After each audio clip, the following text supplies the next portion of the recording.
first one was excited to give us the tour, and you were, I saw it. Thank you. But the first two that would be after. What music do you enjoy, like genre-wise? There's no one music that I enjoy. I'm very eclectic when it comes to music. It depends on my mood. It depends on what I'm doing. Oh, fair enough. So, like, for example, like if I'm like hiking or like going for a walk, I might listen to something like more upbeat. Sometimes like something contemporary. Sometimes like, you know, my childhood like 80s, 90s music. Yeah, fair enough. But like I also have times where I feel like listening to like classical or jazz. But it's good. It's relaxing to want to exactly. sleep, but also totally keep you in a certain state of mind. Yeah, it all depends. So it kind of depends on like the kind of the mood and sort of what I'm doing. But I honestly I listen to everything from like pop to rock to country to classical to jazz. Like, yeah. Thank you for asking. You're welcome. And which cafe and restaurant do you enjoy? So I have different cafes around the city that I go to, depending on the neighborhood that I go to. But I have to pick one given your question. So the one closest to me is a place called Rachel's Coffee House in Yonge, near Yonge and Eglinton. And it's a place that sort of I go sometimes to meet people nearby and they're lovely owners. But I'll tell you, there are places around the city that like I think one of the great things about our neighborhoods is that every neighborhood has like some little cafe that's kind of the local where everybody goes, and it brings people together. Like I know for Canada, there's Second Cup or Tim Hortons. Yep. And I go to those too, but I also like the independent ones, where it's like, you know, it's not just like a big brand one, but it's like sort of a local coffee place. I know place. there's a coffee place one called Coffee Time. Yeah, that's one and two. And do you like coffee? Yeah, yes. Yeah. I do drink all the time, and then of course there's the more French and Quebec or France inspired ones. Like there's Pasteria, which is on Eglinton to Avenue Street. Yeah, yep. And I haven't gone to all cafe places because there's so many places. Yeah, you just remind me. There's a really cute little Brazilian one called Padaria at Manor in Yonge as well. Oh, okay. There's a place called at Highburn and Eglinton near Avenue. There's a place called the Crosstown, which ironically that Crosstown opened before the Eglinton Crosstown. We joke about that. I can see that. Yeah. Let's see. Well, how much difficulty is the career of working in Toronto City Hall? Like, what's the difficulty of it? I mean, I love the job, but of course there are challenges. It can be stressful. It's a big city, and the way that the system is set up, governance and financial, does not work, and so and the powers that the city has need to be improved. It shouldn't just be the province that runs the show. I think that Toronto should have more ability to have more say over its own planning, its own revenue, its own governance, its own decisions, frankly. Yeah, because of course Toronto can work with it's a big city. Fellow any part of Ontario that's close to Toronto, they can work together. And absolutely, yeah. But we're a city of nearly 3 million people. We should at least have the same levels of power that American cities have, that many European and other cities have. And I want that for Toronto, and because it doesn't have it today, in other words, like we wake up sometimes and we just find out what Doug Ford wants to do that impacts our city, and he didn't even ask. Yeah, and Doug Ford is one of the, he probably has a silver spoon in his mouth, but he doesn't know what he's doing type of people in power. That's what I meant earlier, like this is not fully businessman, but this kind of. I certainly think that he used that line when he first ran as that he was for the people, but a lot of his decisions seem like they're more for like the big corporations or donors that he has rather than the average donors person. Or of course investors. Yeah. And another question is, how important is that? This is for one community center, but I mean now I can change it up. How about any community center in Toronto? Community centers are so important. I've actually had some success in getting a new community center being built in Toronto St. Paul's, where I serve. Oh, that's good. Right at Yonge and Davisville, we're going to have a new aquatic center that's going to have a big pool and also access to gyms in the school next door, and community space for different programs. Yes. And community centers are critical because, most people don't don't have either the money or the access for their own pool or their own gym or their own, unless you're like a multi-millionaire. So it's important to create these spaces that everybody can share. Yes. These are common spaces. And to have a place where you can go, let's say you're a senior and you want seniors programming, or you're a young parent, or you want to take a class that would be really expensive at a private place, or you want to get involved in basketball or anything you care about, or swimming. I believe that contributes to our health, our quality of life, and it creates spaces that we can come together. And to find a way to talk with people and Exactly. work together as a community so we can be balanced with various diversity of thought. Yes, exactly. Be exposed to each other, different people from different backgrounds, different ways of living. And also, one last point on that. Yes. There are a lot of people who live on their own, who feel lonely or isolated. And to have, whether it be community centers or libraries or other places like that that are free or very accessible, means that there's a place for you to go other than just being at home. And you can go and socialize and be with other people. That's good. Yeah. And let's see, I'm just checking, because I originally was supposed to ask like where each community center you would rank, but I don't know if you know about either S, A, B, C, D. E is you're not sure where. Sorry, could you just clarify the question? Like for ranking, like S is the top tier, A is almost as good, Yeah. B and C is kind of middle ground. I mean, for me, the North Toronto Memorial Centre is like top notch. It is a remarkable community center. It's one that my family and I enjoy. But one of the challenges with it is because the area is growing so much that it's just so busy. And like it's hard, and that's why like when it was clear that you couldn't even, if you want to go swimming there, like you couldn't even get a lane.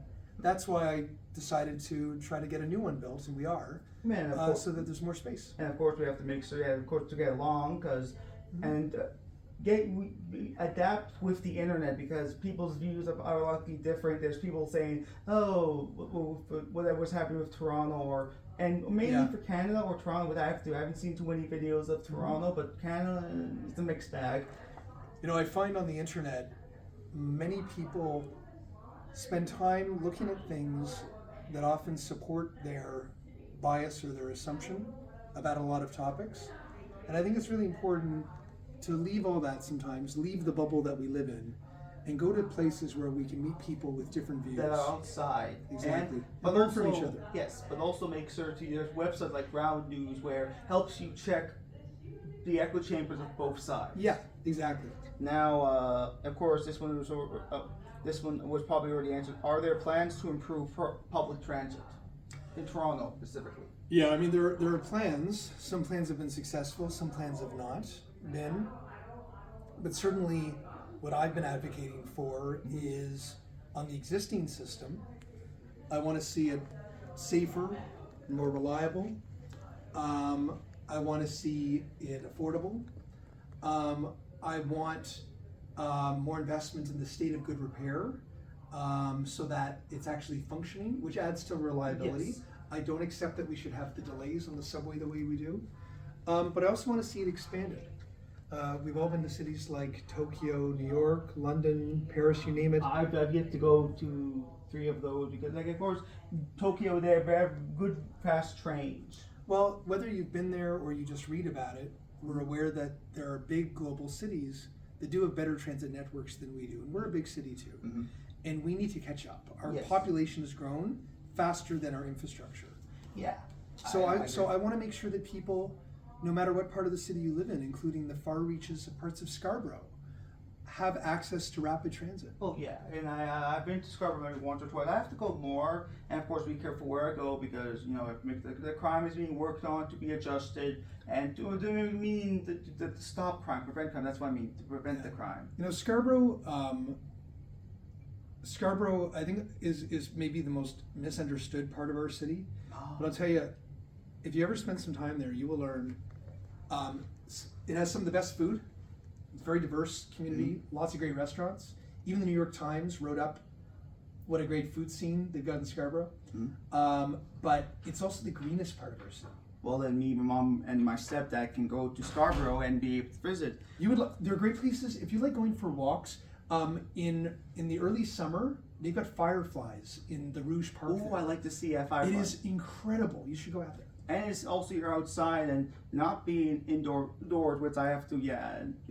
And also another question, of course, any plans to improve Toronto's happiness index? I saw it's a number 9. One of the motions that I moved, and I think you would appreciate this, given that you talked about the dirt on the subway.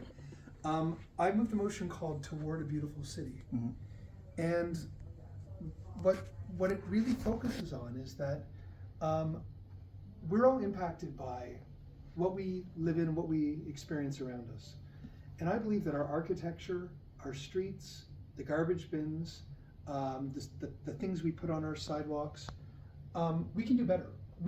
Our public places don't need to just be concrete and crumbling stuff. We look at cities around the world and we see the beautiful design, the fountains, the care that they put into the spaces that we all share. And I think that has a big impact on our quality of life and our happiness. Of course, for most people, I think these days in particular, affordability is just a direct connection to your happiness. Yes. Like if you can't afford the rent, you're not going to be happy. And if you can't afford to eat what's important, the protein. Absolutely. Because then, of course, and like egg protein and animal protein mainly. You need to be healthy and well. I totally agree with you. Okay. And so I care a lot about making sure that our city is a city where like you can, no matter what your age is, no matter who you are, no matter whether you grew up here or you moved here a month ago, that this is a place that you can live in and be well in. All right. Well, I have one more question. However, I think I don't know how I worded it. Yeah. Do you think our newest prime minister visited Toronto? Do you think he visited Mark Carney? Oh yeah, I'm pretty positive that he's been to Toronto. Yeah. No, fair enough. Like he has to know all the major city places of Canada, so he and especially Toronto, so he knows how to maintain the steering ship. Yeah, like I agree. I think that any political leader that represents a community, whether it be a neighborhood or whether it be the entire country, like the Prime Minister does, if you don't know the people that you are representing, and you don't know what the priorities are that they have, then you can't represent them well. Oh, yes. So I think it would be very wise of the Prime Minister to travel to different parts of our country, including Toronto, and really, get to know not what maybe the government thinks we should have, but actually understand what we need. Yes. Yeah, I appreciate answering the questions, and it does help heal my view. It does help because considering to make sure to look at, like, it's good to be aware of real life people offline and be able to have a strong connection, make sure everyone's getting along, and there's less jokes that can be made. Well, like jokes that everyone can laugh at parties and not during work hours. We have to distinguish. I appreciate, like you've mentioned a few times through our tour today about the importance of like working things out and listening to each other, not just being your little echo chamber. Yes. And I couldn't agree more. Like, in politics, I'm confronted by big controversial issues that can be very polarizing. And people often forget that they're talking to other people. They see each other as the enemy and they just want to fight. Oh yes, us versus them. Always, yeah. And it doesn't need to be that way. Like, I'll end with this. I've had the opportunity through my work to travel the city, to visit communities right in every neighborhood, every background, every religion, and there's so much more in common than we have than different. Like everyone wants the snow plowed well, and everyone wants our sport teams to do well, and everyone wants their kids to be safe and well, and everyone wants to make a good living. Everyone wants to make friends. Everyone wants to have friends. Everyone wants to be healthy and happy. Like we all want a good life for ourselves and the people we love and our neighbors. And like there's no difference between different communities when it comes to that. We're all the same that way, but the differences that we have are actually quite beautiful. And I love being invited to different cultural events and festivals and things and rejoicing in it all. And it's kind of what makes our city so vibrant and fun.